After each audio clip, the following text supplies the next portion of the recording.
छपरा, वैशाली, समस्तीपुर, मुजफ्फरपुर, सीतामढ़ी होते हुए 1 अक्टूबर को मैं यहाँ पर मधुबनी में आया। 1 अक्टूबर नहीं, सॉरी, अभी पिछले कुछ दिन पहले मैं मधुबनी में आया और यहाँ पर अभी मैं 1 महीने, पूरा नवंबर का महीना यहाँ रहूंगा। इस दौरान ये कोशिश होगी कि मधुबनी के हर प्रखंड में और जहां तक हो सके 30-40% पंचायतों को कम से कम मैं खुद से पैदल चल के जाऊं।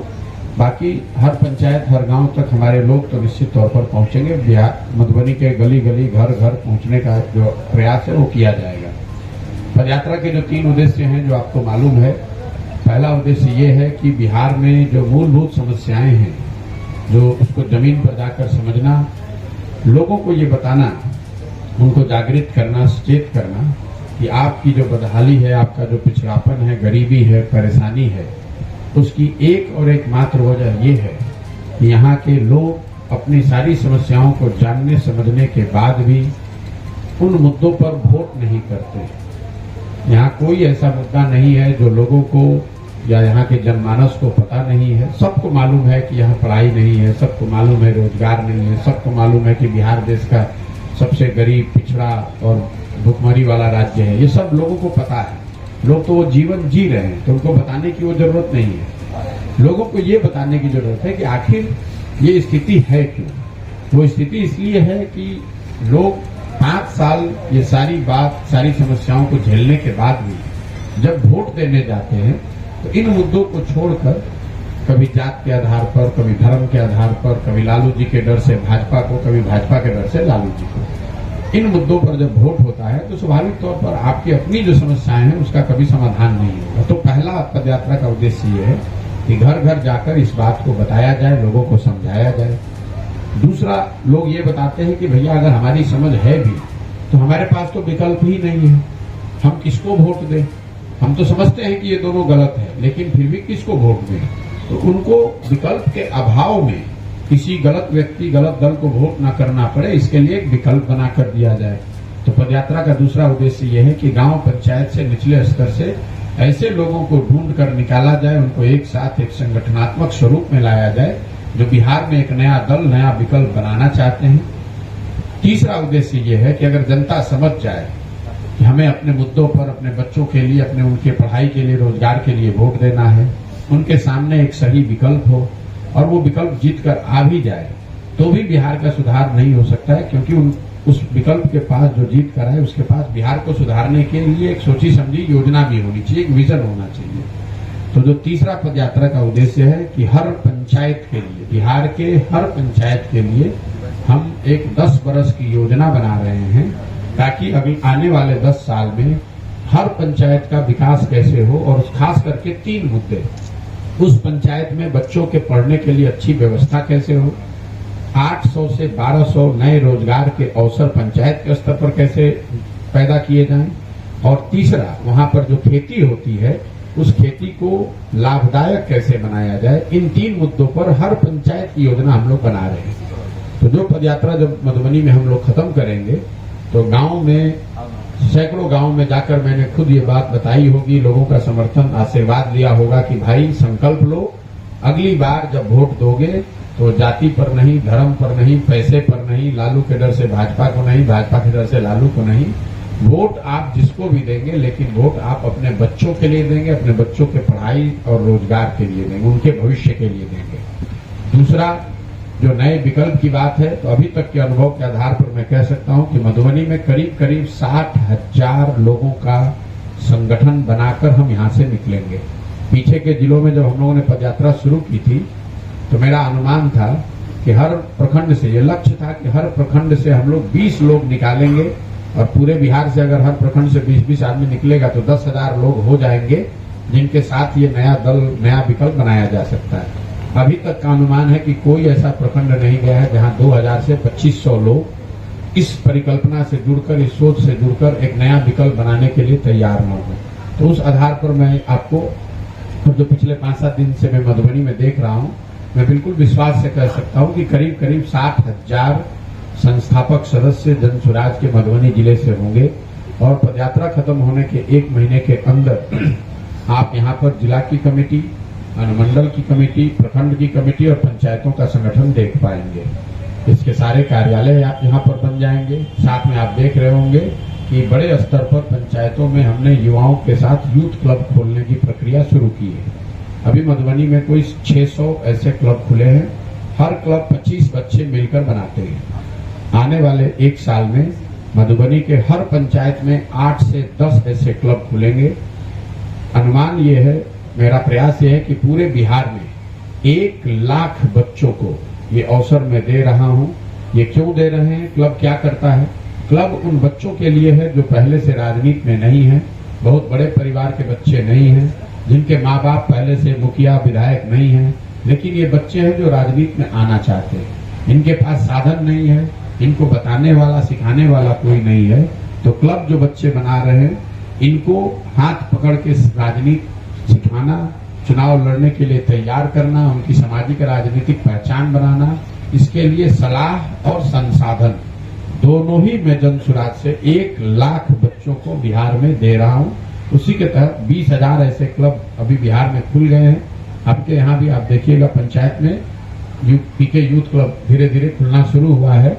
आने वाले समय में यहाँ मधुबनी में 2500 से 3000 ऐसे क्लब होंगे और इन बच्चों को विशुद्ध तौर पर आने वाले 5 साल 8 साल में चुनाव लड़ने के लिए मैं तैयार कर रहा हूँ। ये लड़के कल वार्ड सदस्य लड़ेंगे, मुखिया लड़ेंगे, सरपंच लड़ेंगे। अब आप पूछिएगा कि इसकी जरूरत क्या है? इसकी जरूरत ये है कि जब मैं बिहार वापस लौटा, इस अभियान को शुरू किया, तो मैंने एक सूची बनवाई कि बिहार में जितने लोग एमएलए एमपी बने हैं, इनकी पृष्ठभूमि क्या है। तो पता चला कि पिछले 30 बरस में जितने, ये आंकड़ा याद रखिएगा, पिछले 30 बरस में जितने लोग बिहार से एमपी एमएलए बने हैं, चाहे वो जिस दल से, किसी भी दल से हो, वो कुल 1250 परिवार के लोग ही थे।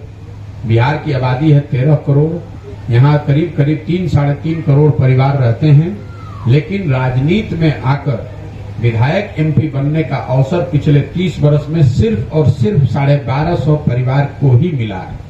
हम लोग को जब लगता है कि भाई लालू जी का परिवार शासन कर रहा है, फिर रामविलास जी के पासवान जी का परिवार का शासन है, ये सिर्फ लालू जी के स्तर पर नहीं है। हर विधानसभा में हमने देखा वही 3-4-5 परिवार है जो घूम फिर के जिसकी हवा रहती है उसी का टिकट लेके वही लड़ता है। मैं आपको उदाहरण के तौर पर भाजपा का एग्जाम्पल दूंगा। हम लोग को लगता है कि भाई भाजपा तो बहुत बड़ी पार्टी है, इसमें परिवार का वर्चस्व नहीं है। तो आप जरा देखिए, भाजपा के अभी अध्यक्ष हैं सम्राट चौधरी। सम्राट चौधरी के बाबूजी हैं शकुनी चौधरी जी। जब कांग्रेस का इस राज्य में शासन था तो शकुनी चौधरी उसमें विधायक और मंत्री थे। जब लालू जी का राज आया तो शकुनी चौधरी जी उसमें भी विधायक और मंत्री बन गए। जब नीतीश का दौर आया तो उसमें भी शकुनी चौधरी विधायक और मंत्री रहे। जब मांझी जी का दौर आया तो मांझी जी के भी सरकार में वो विधायक मंत्री रहे। और आज अगर भाजपा की थोड़ी बढ़त दिख रही है समाज में, तो उसमें भी जिनको अवसर मिला है वो शकुनी चौधरी के ही बेटे हैं। ये आपको क्या दिखाता है कि दल कोई भी रहे, परिवार वही बना रहेगा। इसको तोड़ने के लिए मैंने जमीन के स्तर पर जो प्रयास शुरू किया है कि बिहार से 1 लाख बच्चों को मैं ट्रेनिंग दूंगा, उनको अपना संसाधन व्यवस्था दूंगा, ताकि वो निचले स्तर से, विधायक मंत्री तो कल वो नहीं बन सकते, लेकिन कम से कम वो वार्ड सदस्य लड़ेंगे, बीडीसी लड़ेंगे, मुखिया लड़ेंगे। धीरे धीरे 5 साल 8 साल में ये परिवारों का जो दबदबा बन गया है हर जगह, उसको तोड़ने के लिए प्रयास किया जा रहा है। अब अभी तक ये जो मेरा पदयात्रा का उद्देश्य है, जो हम लोग कर रहे हैं, जो हमने पदयात्रा के दौरान देखा, उसका मैं एक संक्षिप्त आपको ब्यौरा दे देता हूं। बिहार में 3 ऐसी समस्या है जो हर वर्ग, हर जाति, हर गांव, हर जिले में समान तौर पर लोगों को परेशान कर रही है। उसमें सबसे बड़ी समस्या, पहली समस्या जो है वो बेरोजगारी और पलायन है। अब आप कहिएगा कि भैया बेरोजगारी पलायन है तो सब बात आदमी जानता है, इसमें नई बात क्या है? नई बात यह है कि इस समस्या का जो विकरालता है, इसका जो सामाजिक आर्थिक पहलू है, वो गांवों में 4000 गांव में जाने के बाद जो हम लोगों ने देखा, वो बिल्कुल ही भयावह है।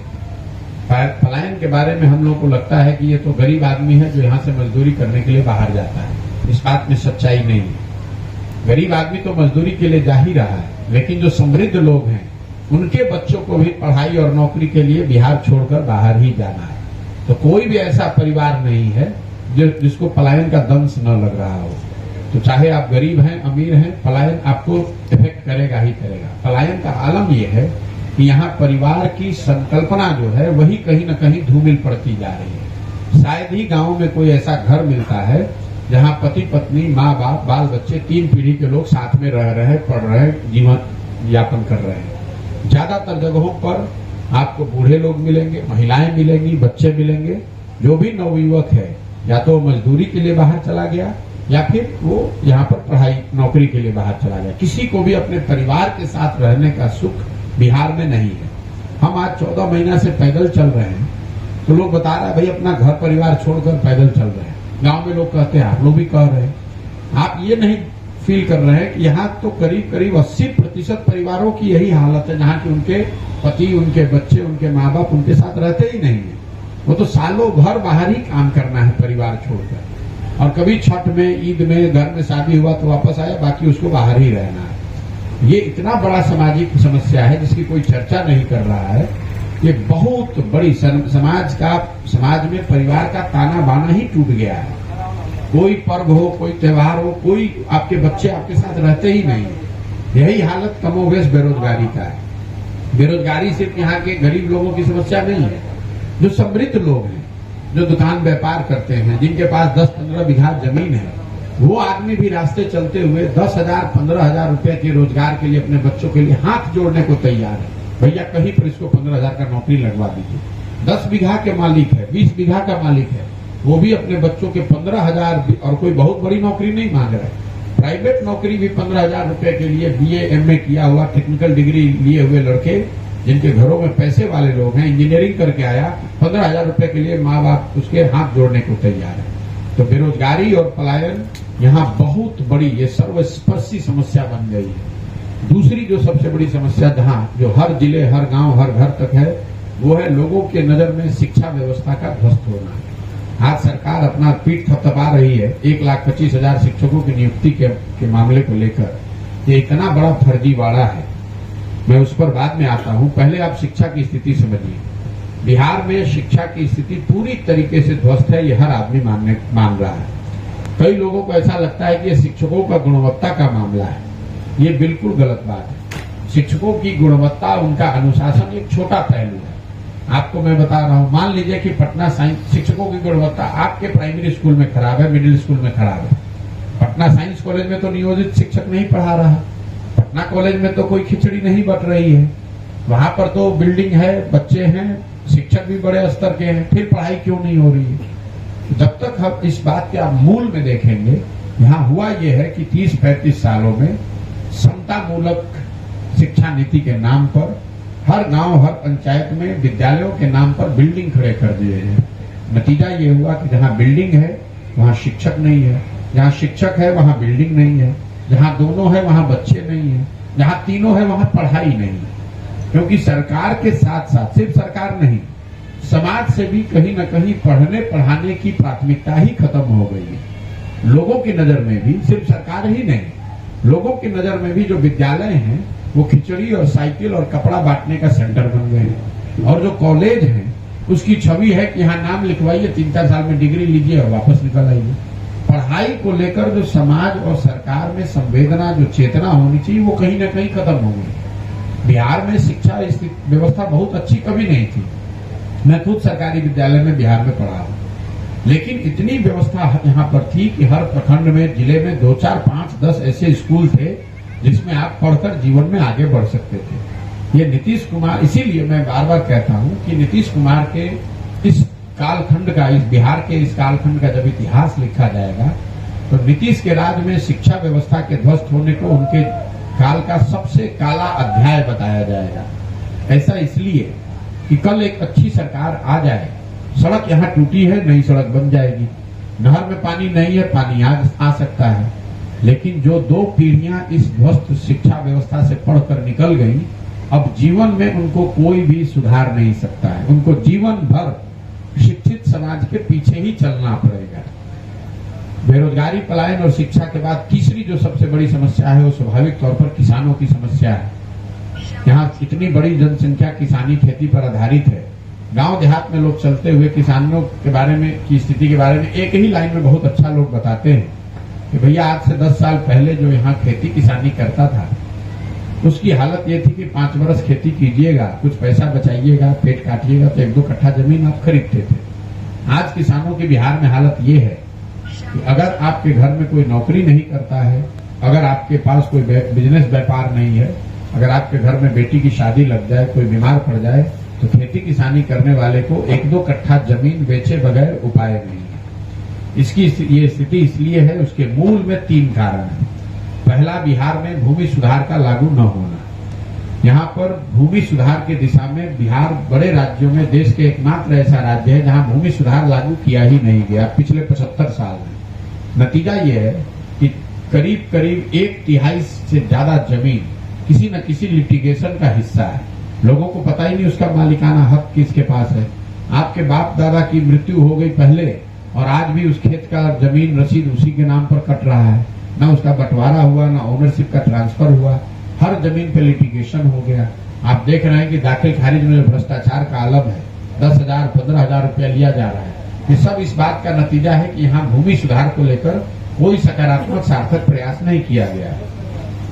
नतीजा इसका ये है कि बिहार में रहने वाले 60% लोग, ये आंकड़ा याद रखिएगा, बिहार में रहने वाले 60% लोगों के पास 1 इंच जमीन नहीं है।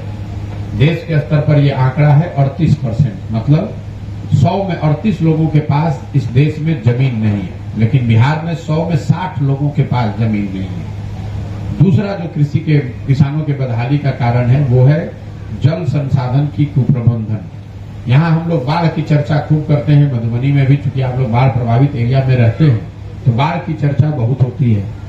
यहाँ का जो आंकड़ा है वो आपको बताएगा कि बिहार में 50% कृषि योग्य जमीन बाढ़ से प्रभावित है, लेकिन बड़ी समस्या यह है कि जो बाकी के 50% बच गया, जिसकी चर्चा नहीं होती है, उसमें करीब करीब 50%, मतलब टोटल का 1/3 जमीन या तो जल जमाव से प्रभावित है या नदियों के कटाव से प्रभावित है।